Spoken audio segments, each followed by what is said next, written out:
자, 이 시간에는 이제 고린도 후서를 시작하게 됐습니다. 고린도 후서 이제 첫 번째 시간인데 1장 1절에서부터 오늘 11절까지 있는 말씀을 통해서 은혜를 나누고자 합니다. 그래서 이 고린도 후서 1장 이 상반부에 있는 말씀은 특별히 하나님의 위로가 넘치는 그런 말씀인데, 그래서 말씀의 제목도 환난 중에 받는 위로 이렇게 잡았어요. 뭐 중에 받는 위로라고요? 환난 중에 받는 위로입니다. 환난 중에 받는 위로. 특별히 이제 사도 바울이 자신이 받았던 주와 복음료에서 충성하면서 받았던 많은 환난 가운데서 특별히 하나님께서 주신 위로로 말미암아 그 어려운 시기를 다 이겨내갔다는 말씀이 오늘 본문의 말씀에 잘 드러나 있습니다. 11절까지 있는 말씀인데 세 개로 나눠서 이제 우리가 살펴보게 되면 1절과 2절은 문안 인사입니다. 이제 고린도 후서를 쓰면서 앞에까지 16절까지는 고린도 전서였고, 여기서부터 이제 고린도 후서 다시 이제 편지를 쓰게 되는 건데, 그 문안 인사를 다시 한번 고린도에 있는 성도들에게 하는 거고, 그리고 또 3절에서부터 7절까지 두 번째로 환난 중에 주시는 하나님의 위로. 성도들이 믿음 생활하다 보게 되면 환난을 당하게 되는데 특별히 하나님께서 큰 위로를 주셨다라고 3절과 7절에서 얘기를 하고 있고, 또 마지막으로 이제 세 번째 8절에서부터 11절은 사도 바울의 복음을 전하면서 특별히 아시아에서 당했던 그 어려움과 그 환난과 그 가운데서 하나님의 위로가 넘쳤다는 것을 자신의 경험을 통하여서 얘기하고 있는 내용이에요. 먼저 이제 문안 인사를 하게 되는데 1절 한번 읽어보시겠어요? 1절. 하나님의 뜻으로 말미암아 그리스도 예수의 사도된 바울과 및 형제 디모데는 고린도에 있는 하나님의 교회와 또 온 아가야에 있는 모든 성도에게. 예. 1절 시작할 때 그렇게 되어 있죠. 하나님의 뜻으로 말미암아 그리스도 예수의 사도된 바울은 이렇게 시작을 하고 있습니다. 그 사도 바울이 사도가 됐던 건 자기가 되고 싶어서 된 게 아니고 하나님이 직접 사도로 세우신 것이다 라고 이렇게 얘기를 하고 있는 거예요. 왜 이 얘기를 하는가? 사도 바울의 사도권에 대해서 도전하는 사람들이 많았기 때문에 그래요. 그래서 사도 바울이 보게 되면 사도 바울만큼 극적으로 예수를 만난 사람도 없어요. 사도행전에서 보게 되면 다메섹으로 예수 믿는 사람들을 잡아 죽이려고 가다가 부활하신 예수님을 만나고 난 다음에 극적으로 예수를 믿게 됐고, 또 그것을 통하여서 이방의 하나님의 말씀을 전하는, 그리스도를 전하는 그러한 복음의 일꾼이 됐습니다. 그래서 이렇게 얘기를 하는 거예요. 내가 되고 싶어서 된 게 아니라 누구의 뜻으로? 하나님의 뜻으로 말미암아 그리스도 예수의 종이 된 사도가 된 바울이다. 이렇게 먼저 소개를 하고 있는 겁니다. 그 직분을 받아서 참 사도 바울만큼 주와 복음을 위해서 충성한 앞으로도 없을 거예요. 그런 사람 없어요. 이런 사람 없습니다. 그래서 사도 바울을 두고 하는 말이 그런 별명이 있어요. 기독교가 존재할 수 있었던 것은 사도 바울 때문이다. 심지어는 어떻게 얘기하는 사람도 있냐면 예수교가 아니고 사도 바울교다 라고 해도 과언이 아니다. 이렇게 얘기하는 사람들도 있어요. 그렇죠? 사도 바울의 공이 그만큼 컸어요. 그만큼 컸어. 그러니까 뒤에 가서 이제 신약 성경의 절반 이상을 누가 기록을 했었고 사도 바울이 기록했고, 그리고 불철주야 사도 바울만큼 충성한 종이 없을 정도로 사도 바울의 공이 대단했던 겁니다. 어쨌든 그것도 다 하나님으로 말미암아 됐다는 거예요. 그 사도 바울이 또 누구를 소개를 하고 있냐면 중반절에서 그랬죠. 및 형제 디모데는 고린도에 있는 하나님의 교회와 또 온 아가야에 있는 모든 성도에게 문안 인사를 준다라고 얘기하고 있어요. 특별히 여기서 또 한 사람이 등장을 하는데 형제 디모데가 등장을 하고 있어요. 디모데는 사도 바울의 그 동역자였죠. 영적인 의미에서는 마치 아버지처럼 따랐던 사람이 바로 디모데였어요.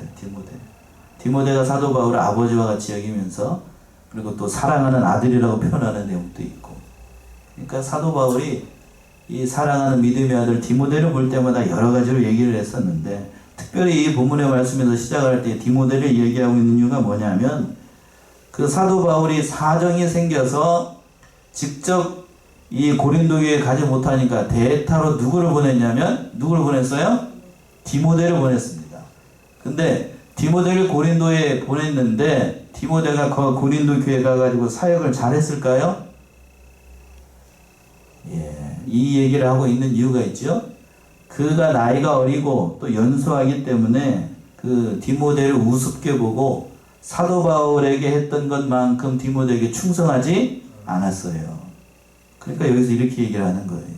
그 사정을 사도 바울이 다 알고 디모데를 쓰는 이유가 뭐냐면, 디모데 이름을 쓰는 이유가 뭐냐면 바로 디모데의 사도로서의 권위, 사역자에서의 권위를 심어주기 위해서 디모데라고 하는 이름을 여기서 얘기하고 있는 겁니다. 그러니까 디모데를 파송을 했는데 그 디모데를 사도 바울처럼 순종하지 않아요. 그러니까 여기서 디모데를 얘기를 하고 있는 겁니다. 그리고 또 이 모든 일들을 통해서 그랬죠? 하반절에서 고린도에 있는 하나님의 교회와 또 온 아가야에 있는 모든 성도에게 사도 바울이 이렇게 문안 인사를 했던 거예요. 교회는 사람이 세우는 게 아니고 누가 세우는 교회라고요? 하나님께서 세우는 교회이기 때문에 그 하나님의 교회라고 얘기를 하고 있습니다.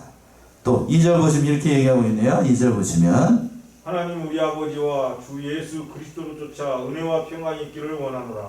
예, 그 인사를 할 때에 사도 바울이 두 가지를 한 겁니다. 하나님 우리 아버지와 주 예수 그리스도로 쫓아 뭐가 있기를? 은혜와 평강이 있기를 기도하는 겁니다. 축복 인사죠. 축복 기도이고, 은혜는 말 그대로 예수 그리스도를 믿음으로 말미암아 받는 그 구원의 은혜를 얘기하는 겁니다. 신학적으로 구속이라고 하죠. 속량, 죄에서부터 해방이 되는 그 은혜, 그 은혜를 지금 얘기를 하는 거고, 평강이라는 것은 뭔가 그 은혜를 받은 결과 나타나는 것이, 사람에게 나타나는 것이 뭐예요? 죄로부터 해방이 됐으니까 평강이 있는 겁니다. 평강. 그 평강의 은혜를 얘기를 하는 겁니다. 그러한 평강이, 은혜와 평강이 바로 고린도에 있는 성도들에게 그리고 아가야에 있는 모든 성도들에게 있기를 사도 바울이 이렇게 얘기를 하는 겁니다. 그러면서 이제 오늘 말씀에서 하는 중요한 대목이 이제 두 번째부터 이제 나오게 되는데 3절 이하에서부터 바로 환난 중에서, 고난 중에서 우리에게 위로를 주시는 하나님의 위로가 나타나고 있어요. 3절 보시면은요, 3절. 찬송하리로다. 그는 우리 주 예수 그리스도의 하나님이시요 자비의 아버지시요 모든 위로의 하나님이시며. 예. 첫 번째 뭐라고 시작을 하고 있냐면 찬송하리로다. 사도 바울은 그러니까 누구만 생각하면, 하나님만 생각하면 뭐가 나왔냐면 입에서 찬송이 나왔어요. 자, 여러분도 하나님만 생각하면 찬송이 나오나요? 한숨이 나오나요? 찬송이 나와야죠? 예, 그건 맞아요. 찬송이 나와야 됩니다. 특별히 사도 바울이 찬송하리로다 라고 얘기를 했는데 너무 구속의 은혜가 감사하고, 앞에서도 얘기한 것처럼 자신을 사도로 세운 것에 너무 감사하고, 그러니까 그 하나님에 대해서 얘기를 하고 있는데 3절에서는 특별히 하나님을 3번 얘기를 하고 있습니다. 3가지 하나님으로. 첫 번째는 뭐라고 얘기를 했을까요? 그는 우리 주 예수 그리스도의 하나님이시오. 첫 번째 누구의 하나님이라고 소개하고 있어요? 우리 주 예수 그리스도의 하나님. 그러니까 하나님은 예수 그리스도의 아버지가 되시고 그 모든 일들을 통하여서 그 구원의 은혜를 베푸신 성부 하나님이라는 얘기입니다. 이런 의미는 바로 이스라엘이 믿고 있는 그 성부 하나님이 누구의 아버지가 된다는 얘기냐면 우리 구주 예수 그리스도의 하나님이 된다는 얘기예요. 그 얘기를 지금 얘기하고 있는 거고, 또 두 번째 뭐라고 그랬냐면 그 하나님에 대해서 무슨 아버지라고 얘기하셨냐면 자비의 아버지시오. 자비의 아버지. 왜 자비의 아버지라고 두 번째 사도 바울이 얘기하고 있는가? 하나님의 율법대로 우리를 판단한다라고 하면 우리는 하나님 앞에서 아무도 구원받을 수가 없습니다. 율법의 잣대로 여기 있는 사람들, 저부터 시작을 해가지고 율법의 잣대로 들이대가지고 여러분 한 사람 한 사람 판단하면 하나님 앞에서 구원받을 수 있는 존재가 아무도 없어요. 왜? 우리는 온전히 율법을 이룰 수가, 지킬 수가 있기 때문에요? 없기 때문에. 없어요. 우리는 율법의 잣대로 한다라고 하면 누구도 하나님 앞에 가면 쓸 수가 없습니다. 그러나 하나님께서 우리를 어떻게 여기셨기 때문에, 자비롭게, 다른 말로 불쌍히 여기셨기 때문에 예수 그리스도를 우리에게 주심으로 말미암아 우리에게 구원의 은혜가 임하게 된 거예요. 그래서 무슨 하나님이라고 얘기를 하냐면 두 번째, 자비의 하나님. 다른 말로 우리를 불쌍히 여기신 하나님. 이렇게 얘기를 하고 있는 겁니다. 그리고 마지막으로 세 번째, 무슨 하나님이라고 얘기를 했냐면 모든 무슨 하나님이요? 위로의 하나님. 하나님은 무한하신 사랑과 긍휼이 풍성하셔가지고 그 환난 가운데 있는 성도들에게 뭐를 주시는 하나님이라고 특별히 얘기를 하고 있냐면 사도 바울이 여기서 위로를 주시는 하나님. 여기다 한번 동그라미 하셔요. 위로. 오늘 말씀에서 가장 키워드가 바로 위로예요. 위로. 위로하시는 하나님. 특별히 여 윗뒤에서 이제 11절까지 보게 되면 이 위로, 환난이라는 말이 자주 등장합니다. 자주 등장해요. 마치 공식과 같이 등장을 하는데, 공식과 같이. 그래서 뭐라고 얘기해요? 왜 위로라는 말이 나오게 되는가? 왜 환난이라는 말이 등장하게 되는가? 우리의 성품 하나님께서 잘 아시기 때문에 환난을 당하는 성도들에게 하나님께서 위로를 주셔요. 그 말씀이 4절에 나타나 있어요. 4절 보시면 우리의 모든 환난 중에서 우리를 위로하사 우리로 하여금 하나님께 받는 위로로서 모든 환난 중에 있는 자들을 능히 위로하게 하시는 이시로다. 예, 여기서도 보세요. 모든 환난 중에서 위로를 어떻게 하사? 위로하사. 그러니까 하나님은 예수를 믿는 것 때문에 복음을 인하여서 환난을 당할 때에 그 성도들이 그 어려운 환난들을 이겨나갈 수 있도록 위로하시고 찾아오시고 격려해 주시는 분이라는 사실을 잘 알 수가 있습니다. 시편 50편 15절 한번 가보세요. 뭐라고 얘기를 하고 있는가? 환난 당할 때 누구를 부르라고 되어 있는가? 시편 50편 15절 환난 날에 나를 부르라. 내가 너를 건지리니 네가 나를 영화롭게 하리로다. 환난 날에 누구를 부르래요? 나를 부르라. 여기서 나는 하나님이에요. 하나님을 부르라. 어려움을 당할 때에, 환난 중에 있을 때에 하나님을 부르면 하나님께서 위로하여 주시고 능히 그 환난을 이겨나갈 수 있는 힘과 능력과 그 모든 것을 주시겠다라고 약속하고 있는 그런 말씀이에요. 그래서 환난을 당할 때 하나님께서 우리를 위로하시고 능히 이겨나가라고 하십니다. 특별히 5절에서는 이렇게 표현했어요. 5절에서는 이렇게 표현했습니다. 5절 보시면 그리스도의 고난이 우리에게 넘친 것 같이 우리의 위로도 그리스도로 말미암아 넘치는도다. 예, 그리스도의 고난이 넘치는 자에게 이 말씀은 하나님의 위로도 넘친다라는 얘기입니다. 그러니까 다른 말로 뒤집어서 생각하면 그리스도의 고난이 없는 자에게는 무엇도 없다는 얘기죠.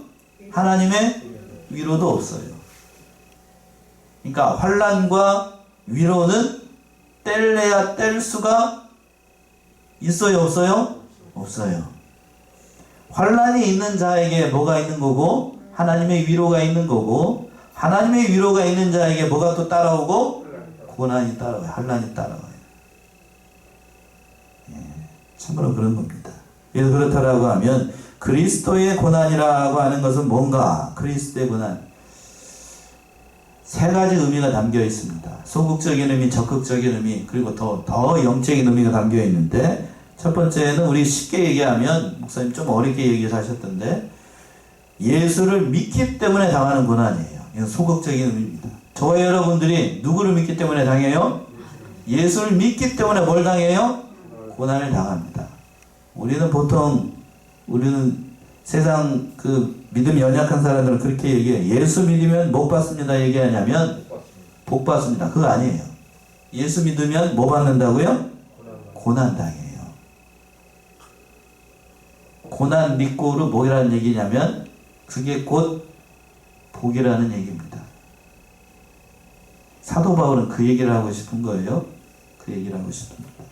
소극적인 의미인데 이거는 고난으로 예수를 믿기 때문에 어려움을 당해요.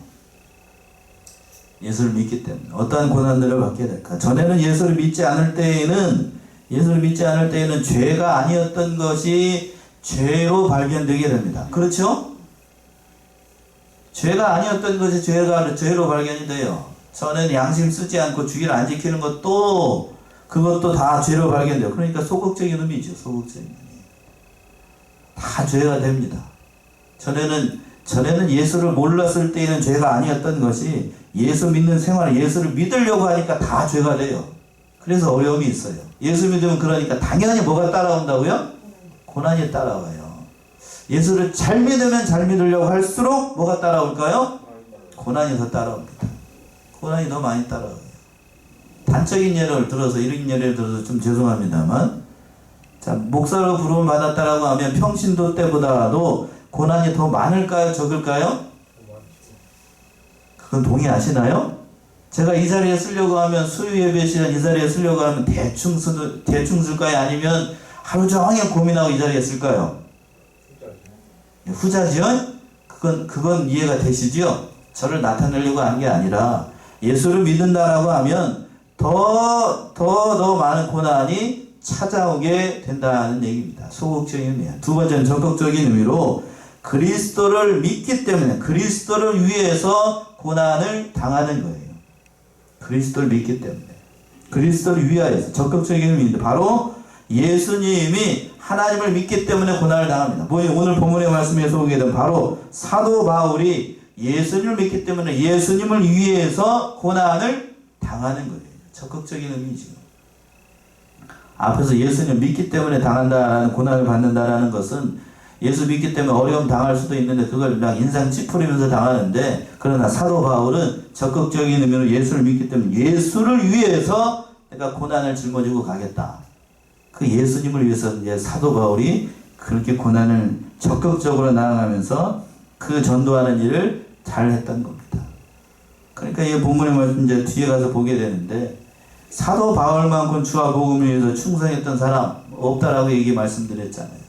그리고 또 모세도 마찬가지입니다. 모세도 애굽에 가만히 있었으면 바로의 공주의 그 아들이 돼가지고 그 애굽의 모든 보화와 모든 영광을 다 누렸겠지요. 그러나 그 민족과 함께 고난받는 것을 즐거워했기 때문에 애굽의 보화보다도 함께 그 하나님을 위해서 충성하는 것을, 고난의 길을 더 좋아했기 때문에 그 어려운 길을 걸어갔던 거예요. 히브리서를 한번 가봅시다. 그렇게 표현했는데, 히브리서 11장 24절 26절, 히브리서 11장 24절 26절. 이름으로 모세는 장성하여 바로의 공주의 아들이라 칭함을 거절하고 도리어 하나님의 백성과 함께 고난받기를 잠시 죄악의 낙을 누리는 것보다 더 좋아하고 그리스도를 위하여 받는 능욕을 애굽의 모든 보화보다 더 큰 재물로 여겼으니 이는 상 주심을 바라봅니다. 예. 그러니까 모세가 뭘 바라봤냐면, 결국 뒤에 가서 보게 되면 하늘나라에 뭘 바라봤어요? 상급을 바라보고, 이 세상에 있는 것, 그거 잠시 있는 거는 아무것도 아니다. 바로 이 모세도 그런 걸 바라보면서 적극적으로 나아갔던 겁니다. 마지막으로 세 번째는 더 영적인 의미로 말씀을 지키기 위해서 고난을 당하는 겁니다. 말씀을 지키기 위해서. 하나님의 말씀을 적극적으로 지키려 나가다 보면은 고난이 더 많이 일어나게 돼요. 성경적인 예를 든다라고 하면, 다니엘이 30일 동안 기도하지 않으면 그 고난 받을 이유가 있어요? 없어요? 없습니다. 그러나 30일 동안 기도하는 것 때문에 예루살렘을 향해서 하루에서 3번씩 창문을 열어놓고 기도하니까 이 다니엘이 어디 굴에 들어가게 되냐면, 어디에 들어가게 돼요? 사자굴에 들어갑니다. 여러분 같으면 어떻게 할까? 나 같으면 어떻게 할까? 문 닫아놓고 쪽방에서 그냥 다른 사람들 모르게 기도해라. 하나님 듣고 계셔요. 그러나 그렇게 하는 건 다니엘의 성품상, 다니엘의 신앙상 그렇게 하는 건 용납할 수가 없었던 거예요. 그러니까 더 적극적인 거죠. 그 고난 당하는 것 때문에, 그 말씀 지키는 것 때문에 어려움 당한다고 해서 자신의 신앙을 굽혀가면서까지 그렇게 할 필요가 없다는 거예요. 구차하다는 거죠. 구차하다. 그러니까 더 말씀을 지키기 위해서 더 많은 고난의 길을 걸어갔던 것이 바로 다니엘과 같은 사람입니다. 이 본문의 말씀, 사도 바울 역시도 그렇고 예수님도 그렇고, 그러니까 그 고난을 두려워하지 않았던 겁니다. 그러나 말씀을 양보하게 되면 그러한 고난이 있을까요? 없을까요? 말씀을 양보하게 되면, 말씀을 지키지 않고 예수 믿는다고 하면서도 말씀 양보하고 그 것대로 가게 되면 고난이 없어요. 고난이 없으면 또 그 다른 면에서 보게 되면 고난이 없다라고 하면 누구의 위로도 없을까요? 하나님의 위로도 없어요. 하나님의 위로도 없습니다. 그러니까 우리에게 어려움이 닥친다. 예수 믿는 것 때문에 고난이 있고 어려움이 있고 환난이 있고 괴로움이 있고 십자가가 있으면 하나님의 위로가 넘친다는 사실을 깨닫고 우리에게 닥친 어려움들 때문에 그 좌절할 것이 아니라 그 고난이 왔을 때에 당연히 나에게 오는 것으로 여기고 이 본문의 말씀에 있는 사도 바울이 권고했던 것처럼 그리스도의 위로, 하나님의 위로를 바라보면서 우리가 믿음의 길을 걸어가야 되겠습니다. 그렇게 하면 하나님께서 더 많은 위로를 주시고 더 하나님을 발견하게 하고 더 진리 가운데 서나가게 하고 더 하나님의 사람으로 만들어지게 하는 겁니다. 그것을 지금 사도 바울이 이렇게 얘기를 하고 있는 거예요. 사도 바울이 그것을 깨달았습니다. 또 6절에서 보면 이렇게 얘기했죠. 6절 보시면 우리가 환난받는 것도 너희의 위로와 구원을 위함이요 혹 위로받는 것도 너희의 위로를 위함이니 이 위로가 너희 속에 역사하여 우리가 받는 것 같은 고난을 너희도 견디게 하느니라. 예. 사도 바울이 지금 고린도 교인들에게 그 고난 가운데 참여하는 것을 감사하게 생각하면서 이렇게 얘기를 하는 겁니다. 지금 내가 받는 고난도 너희들 또 받고 있다라고 하면서 너희가 그 고난 가운데 있으니까 누구의 위로도 더 넘치게 될 것이다. 하나님의 위로도 넘치게 될 것이라고 하면서 그 어려움을 당하는 것을 사도 바울이 잘 알고 있으니 고난 가운데서 그 모든 일들을 그 어려운 일들을 다 이겨나가라고 당부하고 있습니다. 또 7절 보시면 7절 너희를 위한 우리의 소망이 견고함은 너희가 고난에 참여하는 자가 된 것 같이 위로에도 그러할 줄을 알미라. 예. 그리스도의 고난에 참여하였으니 7절 하반절에서 그랬어요. 너희가 고난에 참여하는 자가 된 것 같이 뭐에도 그러할 줄 아노라 위로에도 그러할 줄을 아노라. 자, 저를 한번 보세요. 예수 믿는 것 때문에 어려움 당하신 적이 여러분 있나요? 예? 예수 믿는 것 때문에 집안 사람들로부터 왕따 돼가 지금 이제 코로나 시국에 많이 풀려서 그렇습니다만 어려움 당할 때에 그 믿음이 다 드러나요. 믿음이 드러나요. 어려움 당할수록 또 하나님의 위로가 넘치게 되는 거고. 그러니까 그 고난에 참여하는 자에게 하나님의 위로가 넘칩니다. 데살로니가 후서를 한번 가봅시다. 이것은 이렇게 얘기했습니다. 데살로니가 후서 2장 16절 17절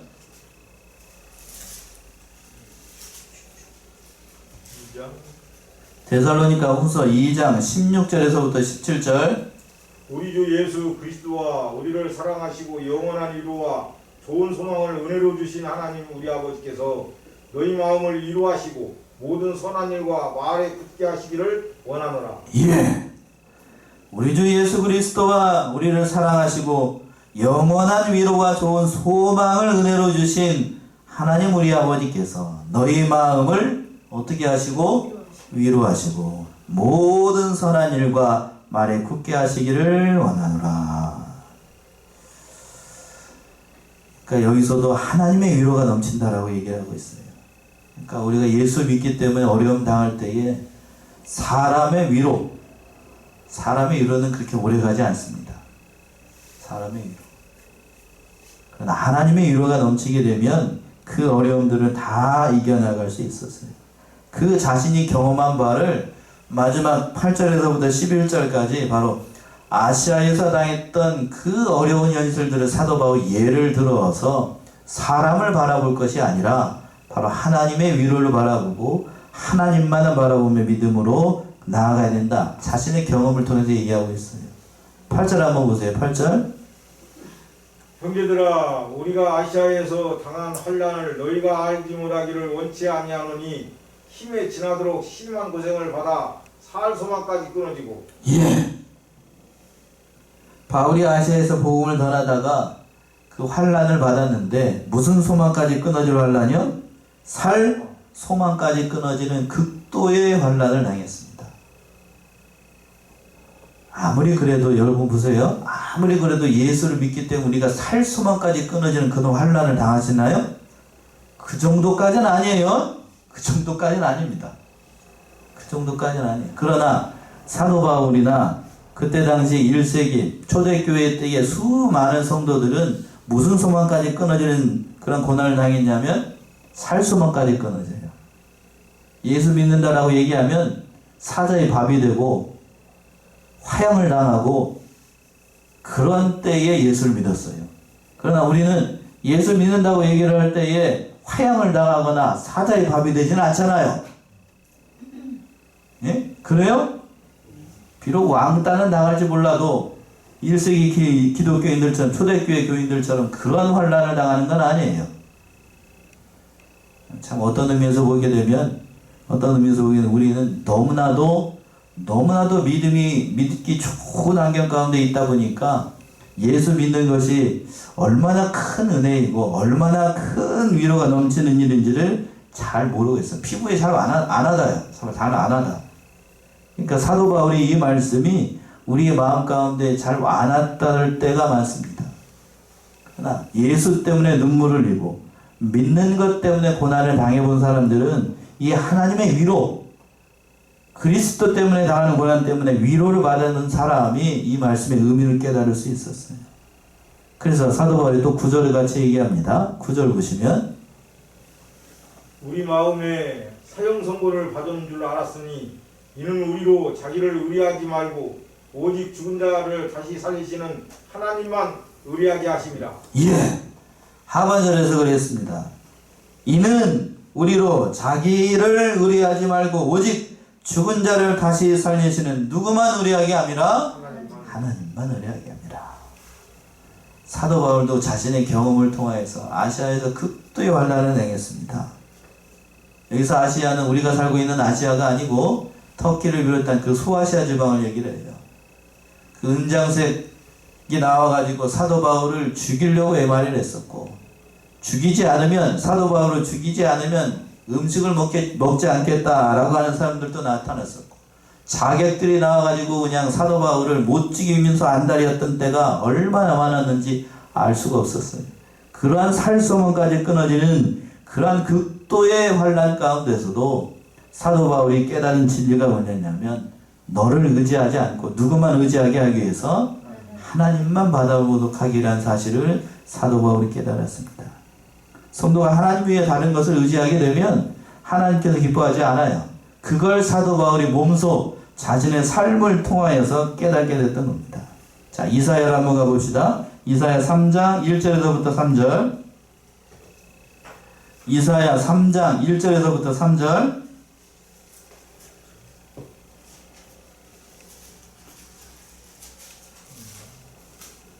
이사야 3장 1절에서부터 3절.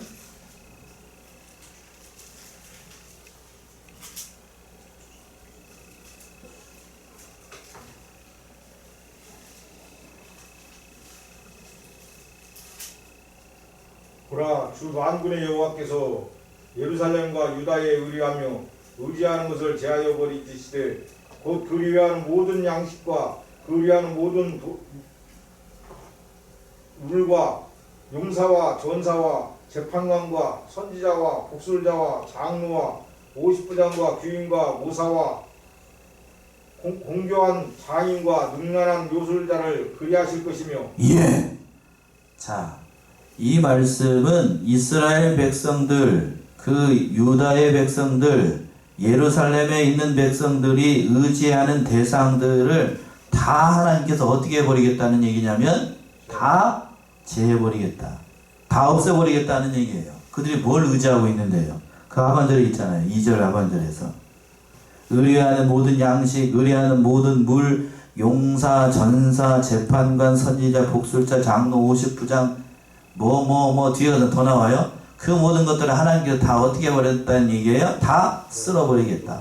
왜 다 쓸어버리게 할까요? 누구만 의지하도록 하기 위해서? 하나님만 의지하기 위해서. 그것을 그대로 놔두게 되면 이스라엘 백성들이 누구를 의지하는가 하면 가지고 있는 그거 의지합니다. 돈이 있는 사람은, 여러분 보세요. 물질적으로 부유한 사람은 하나님을 의지할까요? 돈을 의지할까요? 돈을 의지합니다. 얼굴이 반반하게 잘생겼어요. 보통 연예인들이 얼굴이 반반하게 잘생겼잖아요. 얼굴이 반반하게 생겼으니까 뭘 의지하게 되냐면 그 꼴을 의지합니다. 얼굴. 반반한 그 얼굴을 의지해요. 그래서 그걸 의지하니까 예수 잘 못 믿어요. 그런데 하나님께서 그것들을 다 어떻게 해버리겠다고 얘기하냐면 다 제해버리겠다. 그래서 다 실패하게 만들어야 그때 누구를 의지하게 되는가? 하나님을 의지하게 되니까. 그 얘기예요. 그 얘기. 사람은 그런 존재입니다. 그런 존재. 자기에게 있는 것 때문에 하나님을 의지하지 않는 경우가 더 많아요. 보통의 경우들이 그렇습니다. 건강할 때 하나님을 의지하는가? 아니면 건강하지 않을 때 하나님을 의지하는가? 어느 쪽이죠? 건강하고 열심히 운동해가지고 몸이 튼튼하고 그럴 때 하나님 의지해요? 아니면 오늘 내일 해가지고 헬렐레 할 때 언제 믿어요? 후자예요, 후자. 마찬가지예요. 우리 자신만 봐도 그렇잖아요. 우리 자신만 봐도. 저 그랬습니다. 의사한테 갔더니 의사 선생님이 그래요. 현대의학으로는 고칠 수 없습니다. 라고 얘기를 들었을 때 그때 누구를 찾아오게 되냐면 누구를 찾아오지 이제? 갈 데 없으니까 교회 와서 하나님 찾아요. 그게 인간. 그걸 다 하나님께서 버리도록 하는 거예요. 버리도록 하는. 그러니까 우리가 세상에서 잘 되는 것만 복이 아니라 잘 되지 않는 것도 뭐라는 사실을 알아야 돼요? 복이라는 사실을 알아야 됩니다. 이렇게 얘기하면 현대 기독교인들이 좋아할까요? 싫어할까요? 싫어합니다. 그럼 나더러 지금 실패하라는 얘기요? 그렇게 얘기를 해가지고 그걸 고깝게 들리는 사람들이 많아요. 그러나 인간은 그런 존재가 아닙니다.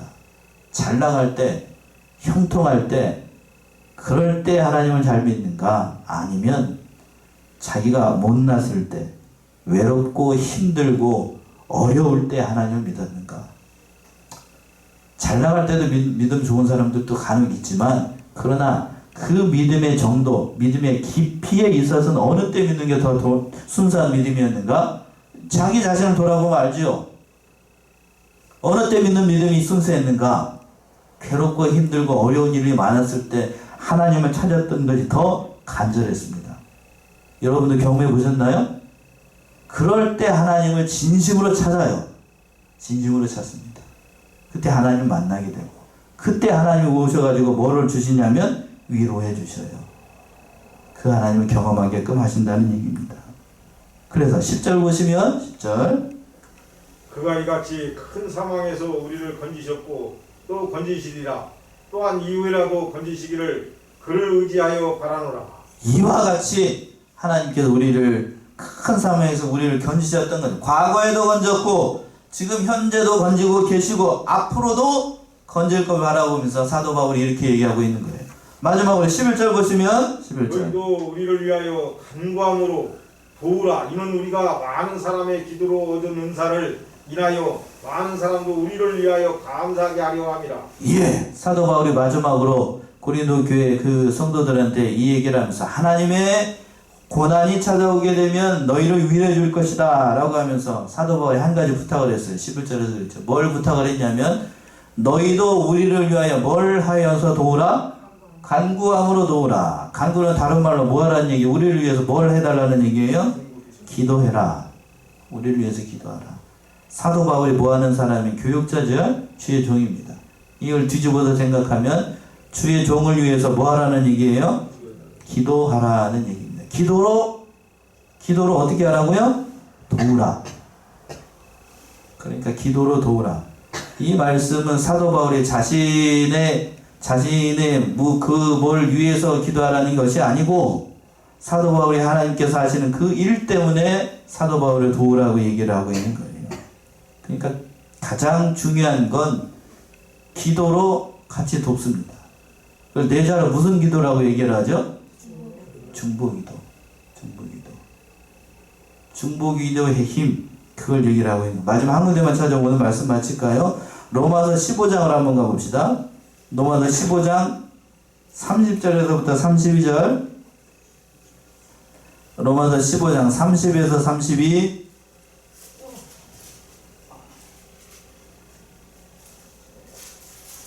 바로 하나님의 뜻을 쫓아. 형제들아, 내가 사랑으로 말미암아 너희를 구하노니 너희 기도에 나와 힘을 같이하여 나를 위하여 하나님께 빌어 나로 유대에 순종치 아니하는 자들에게서 구원을 받게 하고 또 예루살렘에 대한 나의 섬기는 일을 성도들이 가슴직하게 하고 나로 하나님의 뜻을 쫓아 기쁨으로 너희에게 나아가 너희와 함께 편히 쉬게 하라. 예. 사도 바울이 로마서에서는 이렇게 기도하라. 구체적으로 이렇게 기도해달라고 기도하고 있어요. 뭐라고 했냐면, 형제들아 내가 우리 주 그리스도로 말미암고 성령의 사랑으로 말미암아 너희를 권하노니 너희 기도에 나와 뭐를 같이하여? 힘을 같이하여 나를 위하여 하나님께 빌어. 기도해달라는 얘기죠. 그걸 뭐라고 얘기를 했냐면, 나로 유대에 순종치 아니하는 자들에게 뭘 받게 하고? 구원을 받게 하고. 하나님의 말씀을 순종하지 않는 자에게 나아가기 위해서는, 목사가 나아가기 위해서는 뭐 해야 될까요? 기도의 힘이 필요합니다. 기도의 힘. 특별히 순종하는 자들이 아니고 순종하지 않는 자들에게 나온다고 했죠. 그래서 기도해달라는 거고, 또 예루살렘에 대한 나의 섬기는 일을 성도들이 뭐하게끔 하기 위해서? 받음직하게 하기 위해서. 이 사도 바울이 이 로마서를 쓸 때에는 그 예루살렘에 그 자기를 잡으려고 하는 사람들 앞에 갈 때 쓴 거예요. 고린도에 있을 때 쓴 건데, 참 사도 바울이 이걸 대다보면서 기도했던 거예요. 그리고 또 뭐라고 그랬냐면, 나로 누구의 뜻을 쫓아? 하나님의 뜻을 쫓아 기쁨으로 너희에게 나아가 너희와 함께 편히 쉬게 하라. 이걸 위해서 기도하라는 얘기예요. 자, 이 사도 바울이 이렇게 부탁을 했던 때에는 어느 때인가 우리가 자신을 돌아봐야 됩니다. 사도 바울이 로마에 간다는 것, 그리고 예루살렘에 올라간다는 것은 뭐를 담보로 했었냐면, 자신의 뭘 담보로 해요? 생명을 담보로 하는 거예요. 생명. 그러니까 자신을 위해서 기도해 달라는 얘기는, 여기서 편히 쉬게 하라고 그랬는데 말 그대로 로마 가서 편히 쉬었어요. 어떤 의미에서? 육신적으로는 고단했죠. 그러나 영적으로는 하나님께서 함께 하셨기 때문에 그곳에서 우리의 복음을 위해서 마지막에는 순교하게 됩니다. 그렇죠? 그걸 위해서 내다봤는지 알 수가 없지만 그걸 위해서 기도해 달라고 얘기를 했어요. 그러니까 하나님의 종들이 하나님의 일을 할 때에 아무리 유능해도 혼자 하는 게 아닙니다. 장군이 아무리 훌륭해도 병사가 따라주지 않으면 그 전쟁에서 뭐 할 수가 없죠? 승리할 수가 없는 것처럼 사도 바울도 역시 그렇게 부탁을 하고 있었던 거예요. 그러니까 오늘 이 말씀, 환난 가운데서 우리를 위로하시는 하나님, 그리고 마지막으로 자신을 위해서 기도해 주기를 부탁했던 이 말씀을 따라서 참으로 하나님의 위로가 넘치는 그런 환난, 그 모든 어려움들을 다 이겨나가고 기도함으로 모든 일에 협력하여 나가는 저와 여러분들이 다 되셔야 되겠습니다. 기도하겠습니다.